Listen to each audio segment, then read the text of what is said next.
சக்தியின் வடிவமாக தேவி இருக்கிறாள்.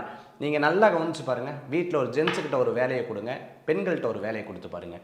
ஃபஸ்ட்டு அந்த காரியம் முடிகிறது யார் மூலமாக முடியும்னு பார்த்தீங்கன்னா, பெண்கள் போய் அந்த காரியத்தை முடிச்சிடும். மகாசண்டி பாராயணத்தில் தேவி எப்படி அசுரரை வதம் பண்ணுறாங்கிற விஷயம் அங்கே இருக்குது.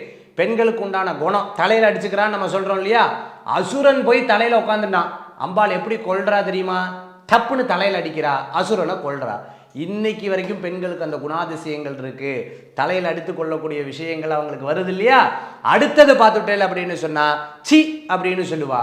ஒரு அசுரன் அம்பாளை பார்த்து கேட்குறான், நீ ஒரு பெண், நீ தோத்துட்டேன்னு வச்சுக்கோன்னு சொல்லிட்டா. ஒரு விதமாக அவன் சொல்லும் போது அவனுடைய பார்க்கறா அம்பாள், நீ இவ்வளோ குணத்தை கெடுத்தவனாக இருக்கிறேன்னு சொல்லிட்டு சி அப்படிங்கிற செத்து போயிடுறான்.